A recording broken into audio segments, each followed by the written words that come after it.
BFM Story, la suite avec la guerre en Ukraine. On en est au 89e jour de conflit.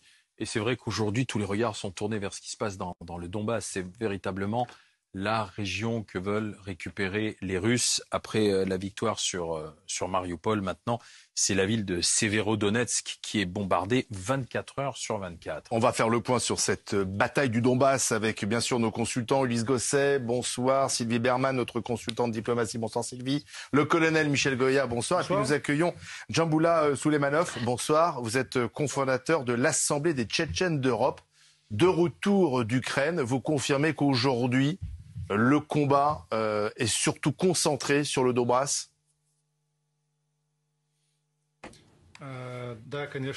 Oui, bien sûr, les combats sont concentrés sur le Donbass. Surtout, il y a aussi des combats au sud de l'Ukraine.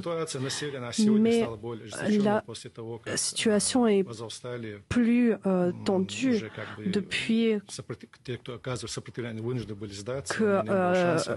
que ceux qui étaient à Azovstal étaient obligés de se rendre. Et maintenant, l'accent s'est déplacé sur le nord.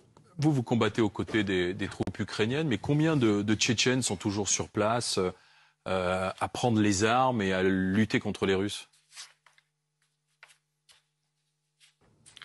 Je ne suis pas allé en Ukraine pour prendre part dans le conflit, mais avec une mission diplomatique, j'ai rendu visite au bataillon tchétchène volontaire. Je ne peux pas vous dire des chiffres exacts, mais il y a des Tchétchènes qui combattent aux côtés des Ukrainiens. Donc la lutte n'est pas perdue. Non, la lutte n'est surtout pas perdue. Non seulement pas perdue, mais elle a toutes les chances. L'Ukraine a toutes les chances de gagner, de remporter la victoire. Mais il y a des Tchétchènes, pour bien expliquer à ceux qui nous écoutent et qui nous regardent, il y a des Tchétchènes des deux côtés, côté russe et côté ukrainien. Comment l'expliquer? En fait, les Tchétchènes sont du côté de l'Ukraine. Mais comme actuellement la Tchétchénie se trouve sous l'occupation russe, le régime de l'occupation oblige certains Tchétchènes de combattre du côté de la Russie. Donc je ne pense pas qu'ils participent à cette guerre de leur propre gré, peut-être certains, mais la plupart de ceux qui vont à la guerre sur contre... ces images, pardon, ce sont des Tchétchènes pro-russes qui étaient à Mariupol.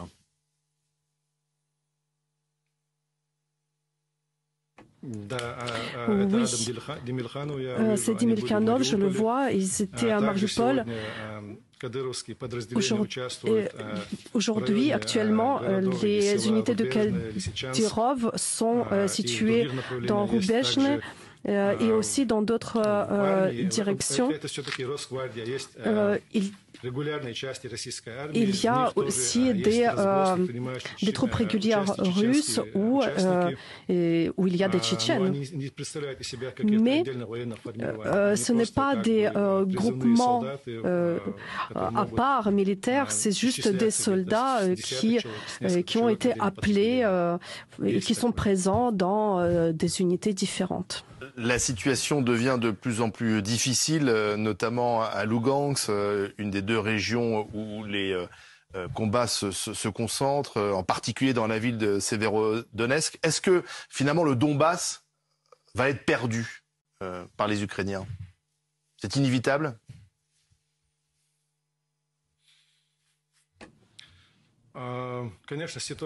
Bien sûr, la situation est pesante,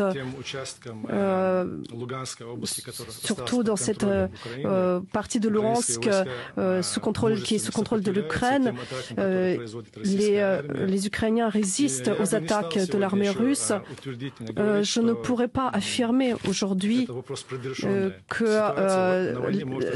n'y a plus d'espoir parce que ce ne peut pas être...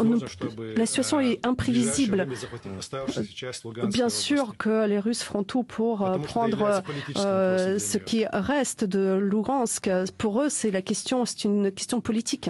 Michel Goya, on voit la carte là des combats, on va la remettre. Et donc ces combats qui se concentrent notamment sur Severodonetsk, qui est bombardé, nous dit-on, 24 heures sur 24 en ce moment.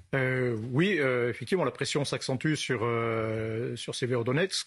Alors les combats ont commencé autour de Severodonetsk le 2 mars, hein, donc c'est pas nouveau, mais on sent bien qu'il y a une pression très forte sur la ville, que c'est devenu l'objectif numéro 1, incontestablement. Et depuis quelques jours, les Russes ont surtout réussi, alors on le voit pas bien sur cette carte, mais c'est une percée à 40 km au sud de Severodonetsk, dans la ville de Popasna, petite ville de Popasna, et qui est placée sur les hauteurs, qui leur donne des vues sur pratiquement toute la zone, qui leur permet de tirer notamment l'artillerie sur toute la zone qui alimente l'axe qui alimente Severodonetsk. Et donc là, c'est une progression très sensible des Russes dans cette région. Et dans un scénario, le scénario optimiste pour les Russes serait qu'ils parviennent à encercler Severodonetsk et Lysychansk, qui est la ville qui est juste à côté, pour la fin du mois, début du mois de juin. Mais après, c'est reparti sur un nouveau Mariupol. Hein, et donc, voilà. Donc c'est... Donc on rase la ville, et une fois que la ville est rasée, on dit qu'on a gagné. Peut-être une bataille pour le mois de juin, le mois de juillet dans cette ville, et Slovente qui serait abordée, commence à être abordée par le nord aussi, et qui serait la bataille suivante et pour l'été. Voilà, au scénario optimiste pour les Russes, ce serait de s'emparer de ces deux villes, sachant qu'il y a aussi la ville de Kramatorsk pour le mois d'août. Ulysse Gosset. Oui, est-ce que vous pouvez nous donner plus de précisions sur les Tchétchènes qui combattent avec les Ukrainiens? Combien d'hommes, combien de milliers de Tchétchènes ou de centaines sont aux côtés de l'armée ukrainienne? Et même question sur les Tchétchènes qui sont pour la Russie. Ils sont combien aujourd'hui? Est-ce qu'ils ont eu beaucoup de morts dans leur rang? Parce qu'on a assez peu d'informations. Vous disiez qu'ils étaient toujours présents en Ukraine en train de combattre aux côtés des Russes. Où sont-ils actuellement et combien sont-ils?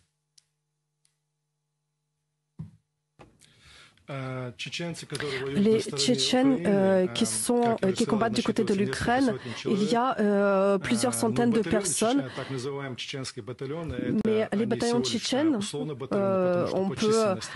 c'est soi-disant des bataillons parce qu'on ne peut pas les appeler bataillons par rapport à la quantité de personnes, de nombre de personnes. Donc ils ne sont pas uniquement composés de Tchétchènes, il y a aussi des Ukrainiens qui apprécient les méthodes de combat de Tchétchènes et qui respectent le combat des Tchétchènes contre le régime de Poutine. Donc les combattants ukrainiens ont pu appliquer des méthodes tchétchènes. Et donc le bataillon de Hachek Bassour a pu faire une attaque, contre-attaque, lorsque l'armée russe était à côté de Kiev. Mais ce sont des Tchétchènes opposant à la fois au régime de Kadyrov en Tchétchénie et à Poutine qui ont émigré en Ukraine et qui sont aux côtés de l'Ukraine, c'est cela ?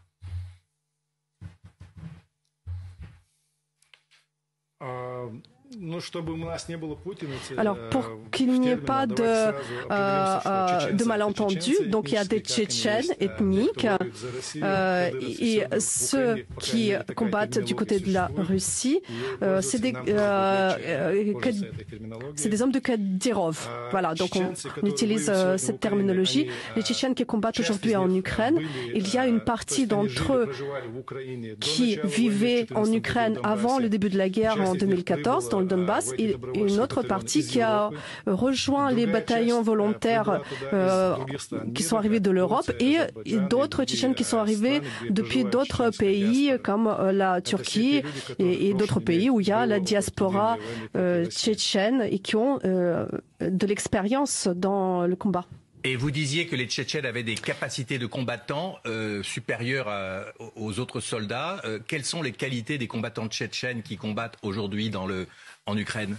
C'est quoi leur force essentielle face aux Russes, par exemple ? Et le matériel dont ils disposent. Et de quel matériel disposent-ils ?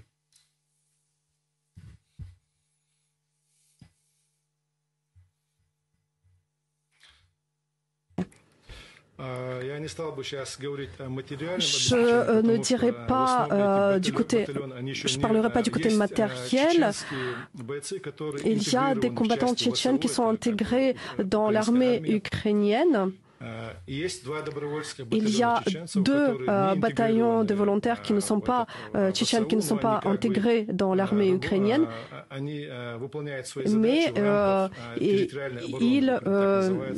ils combattent dans le cadre de la défense territoriale. Donc c'est ces troupes qui ne font pas partie de l'armée ukrainienne et forcément ils utilisent le matériel qu'ils arrivent à obtenir pendant les combats ou par des volontaires. Donc ça, c'est le côté matériel. Sinon, par rapport aux avantages dans le combat, je voudrais souligner que l'armée ukrainienne est toujours, donc je vois ça parce que moi aussi j'étais officier de l'armée tchétchène et je peux dire que l'armée ukrainienne n'a pas encore dépassé le complexe psychologique de Debaltsevo et de Ilovaisk lorsque, en 2014, ils ont été encerclés. Et aujourd'hui, vu qu'ils n'ont pas encore dépassé cette chose-là, ils n'arrivent pas encore à contre-attaquer. Donc oui, ils ont défendu la banlieue de Kiev, de Tchernigiv. Ils ont pu combattre grâce aux drones. Et donc ils ont pu faire fuir les Russes. Mais sinon, elle n'a pas d'opération de contre-attaque planifiée. Donc il y a cette barrière psychologique de l'armée ukrainienne qui n'a pas été encore franchie. Et les dirigeants militaires doivent dépasser ça. Alors que les Tchétchènes puissent réaliser ces opérations, pas de grande envergure bien sûr, parce que voilà, il y a une question de quantité, de nombre des unités, mais ils agissent comme attaquer par exemple des chars, faire des opérations de sabotage, et voilà, ça c'est l'avantage des groupes tchétchènes. Et lorsque, par exemple, la guerre de l'opposition a été perdue en Tchétchénie, à l'époque, donc on considérait que les Tchétchènes avaient perdu. Mais lorsque tout le territoire de la Tchétchénie était occupé, les Tchétchènes ont commencé à faire des diversions dans le territoire, sur le territoire russe. Ils avançaient dans les 100 km à l'intérieur des terres russes. Aujourd'hui, nous n'avons pas vu ça en Ukraine. Lorsque à Mariupol, il y avait des unités qui étaient bloquées, comme par exemple à Azovstal, il n'y avait pas que le bataillon Azov, mais aussi des marins. Je pense que si à ce moment-là, l'armée ukrainienne avait tenté de débloquer, même si c'était sans succès, ça aurait pu remonter le moral des troupes. Malheureusement, une opération pareille n'a pas eu lieu. Bien sûr, alors, ça ne dénigre pas le courage des Ukrainiens, mais voilà, les Ukrainiens ont cette barrière qu'ils doivent dépasser, et sinon l'Ukraine a toutes les chances de vaincre son ennemi.